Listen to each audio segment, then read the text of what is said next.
Ассаламу алейкум.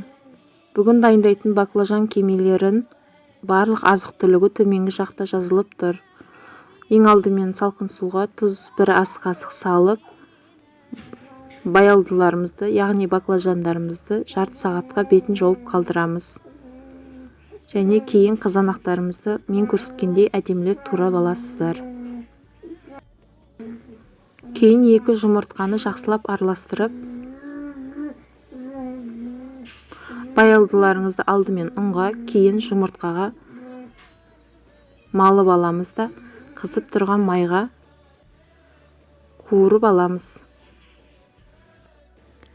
Міне баялдыларымыздың бір жақ беті әдемі болып қызарып пісті. Енді оны екінші жақ бетіне төңкеріп, екінші жағын қызартып пісіріп аламыз. Дайын болған баялдыларыңызды салфетка төселінген ыдысқа салып, майын сарқап алғандарыңыз жөн. Менде салфетка бүгіндікке таусылғандықтан, оны жай тәрілкеге қойып отырмын. Енді соусымызды дайындаймыз. Сметана немесе майонез қолдансаңыздар болады. Шамамен 6-7 қасықтай ас қасықпен және аскөкті майдалап турап, сарымсақтарыңызды езіп, сарымсақ езгішпен барлығын жақсылап араластырамыз да, баялдыларымызға жағып аламыз және баялдының үстіне қызанағымызды орналастырып, ортасынан тең етіп бөліп кесеміз. Сіздерде арнайы шпажкалар болса, тіспасарларға арналған, солар арқылы түйресеңіздер болады. Мен жай зубочисткамен түйреп жатырмын. Барына қанағат деймін, әрине. Және міне менің баялдыдан жасалған кемелерім дайын болды. Менің күйеуім тещин язык деп аталатын тағамды өте сүйіп жейтіндіктен бүгін түрлендіріп басқаша жасауды жөн көрдім.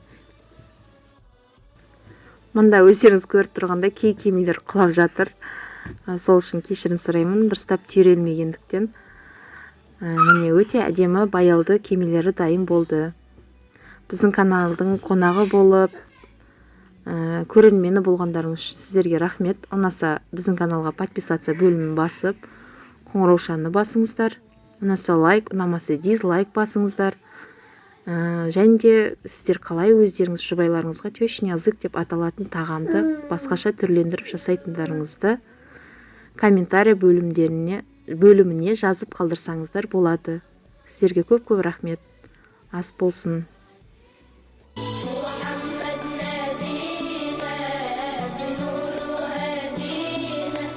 من مكة حبيبي نوره سطع